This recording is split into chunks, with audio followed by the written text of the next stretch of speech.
यद ज्ञानाद्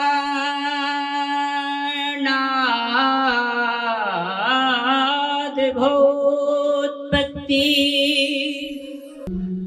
स्मरामः सा प्रचोदयात्। प्रिय धर्मानुरागी सज्जनों, महाराज श्री की अमृतमय कथा का आप लोग रचा स्वागत कर रहे हैं। बीच में हम बाधा के रूप में खड़े हो गए। अब तक कथा कहां से कहां पहुंची होती। सज्जनों, जब जन्म जन्मांतरों का पुण्य उदय होता है और भाग्य उदय होता है, तो हमारे आपके जीवन में इस हरिहरात्मक योग में जो कि 21 वर्ष के बाद ऐसा संयोग आया है, अब पूज्य महाराज श्री की मुख से आप शिव कथा का आनंद ले रहे हैं। तो व्यासपीठ पर विराज हमारे परम श्रद्धेय पुत्र हमारे महाराज श्री के श्री चरणों में प्रणाम।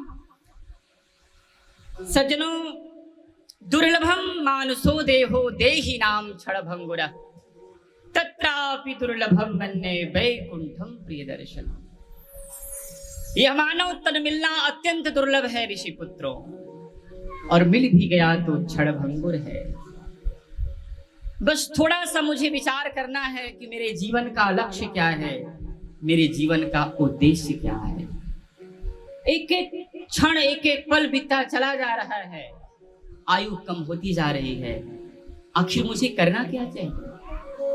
हमारी आत्मा का लक्ष्य क्या है और शरीर का लक्ष्य क्या है? तो आत्मा का उद्धार कैसे हो, उसके लिए हमें सदैव प्रयासरत रहना चाहिए। भगवान कहते हैं, उद्धरेदात्मनात्मानं नात्मानमोक्षाय।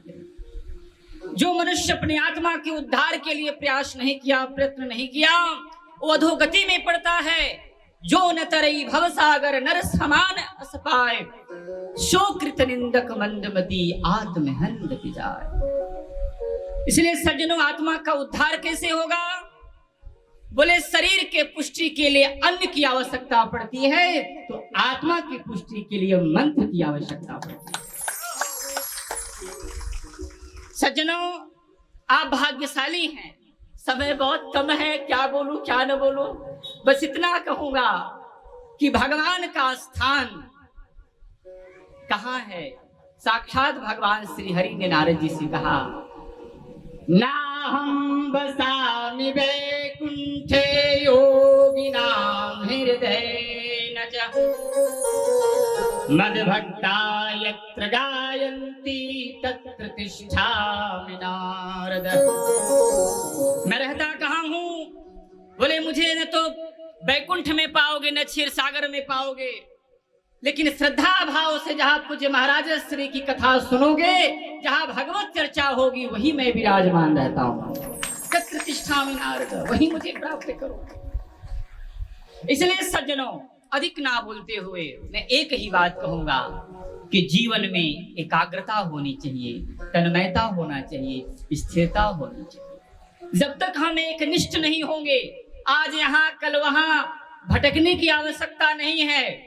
त्वमेव शरणं रक्ष सर्वभावेन भारत, तत्प्रसादात् परम शांतिम स्थानं प्राप्स्यसि शाश्वतम्। जब हम एक निष्ठ हो जाएंगे एक परमात्मा के प्रति, तो मेरे जीवन का कल्याण हो जाएगा। और सज्जनों, भगवान शंकर की कथा, महादेव की कथा का तो मैं क्या गुणगान, क्या बखान किस मुख से करूं। मुझे लगता है कि जो महादेव का कथा सुन लिया, वो सारे देवताओं की कथा सुन लिया। जो शिव की कथा, जो यहाँ तक शिव पुराण में वर्णन है कि जिसके मुख से शिव नाम का उच्चारण हो जाए, उसका कल्याण हो जाता है। एक बार अपने जिह्वा से शिव नाम का उच्चारण कर दो तो तुम्हारे जीवन के कष्ट नष्ट हो जाते हैं सज्जनों। और जो शिव कथा का श्रवण कर रहा है, वो तो परम सौभाग्यशाली है। इसलिए पूज्य महाराज श्री के मुख से आप जो कथा सुन रहे हैं, ये आपके जीवन का परम सौभाग्य है। हम क्या बताएं, अभी कुछ समय पूर्व अभी मैं वही सोच रहा था, मनन कर रहा था कि आज माँ होती तो उनको कितनी प्रसन्नता होती। लेकिन फिर भी ब्रजेश और मिश्रा परिवार ने माँ की प्रथम पुण्य स्मृति में यह अमर कथा, शाश्वत कथा सुना करके माँ को भी आवागमन से मुक्त करके परम गति का स्थान किया। इसलिए सज्जनों, अपने समय का आप सदुपयोग कर रहे हैं। पुनः मैं आपसे कहूंगा कि पूज्य महाराज श्री के मुख से कथा सुनने का जो आपको लाभ प्राप्त है, ये किसी एक जन्मों का पुण्य नहीं, ये अनेक जन्मों का पुण्य है। इसलिए खुद के अंदर जो शक्तियां विद्यमान है उसे जागृत और प्रकाशित करो, और स्वयं को पहचानो, और स्वयं के लक्ष्य को जानो कि मेरे जीवन का लक्ष्य क्या है। और शिव जी की आराधना करने के बाद सज्जनों कुछ शेष बचता नहीं है। उनके शरण में जो चला गया वो सब कुछ प्राप्त कर लिया, उनको किसी प्रकार की कुछ आवश्यकता नहीं है। वासुतोष तुम्हें ओढ़र दानी, आरती हरऊं दीन जनु जानी। ऐसे आदिदेव महादेव अखिल ब्रह्मांड नायक सर्व जगदाधार सर्वनियंता परम परमेश्वर महादेव शंकर हैं, जिनकी कथा में बैठने मात्र से आपके जीवन का परम कल्याण हो जाता है और सारे कष्ट नष्ट हो जाते हैं।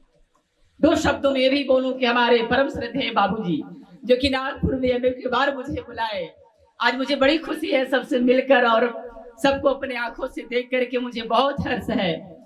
समय कम है, नहीं तो महाराज जी के मुख से मैं भी कथा सुनता, मुझे भी बड़ा अच्छा अवसर मिला था, लेकिन हम खुद ही फंसे हुए हैं। कहीं वचन दे दिया हूं तो जाना पड़ेगा, नहीं कहेंगे साधु संत झूठे बोलते हैं क्या, तो कहीं लोग प्रतीक्षा कर रहे हैं। और आप भी महाराज श्री के मुख से कथा का रस आस्वादन करें। पूज्य महाराज श्री का मैं पुनः सानिध्य प्राप्त करूंगा, ऐसा मुझे पूर्ण विश्वास है। महाराज श्री से प्रार्थना भी है कि आप भी विंध्य पीठ पर पधारे, और आप सभी के लिए मंगल कामना करते हुए अपने वाणी को विराम पूज्य महाराज श्री के चरणों में कोट कोट प्रणाम। ओम नमः शिवाय। हर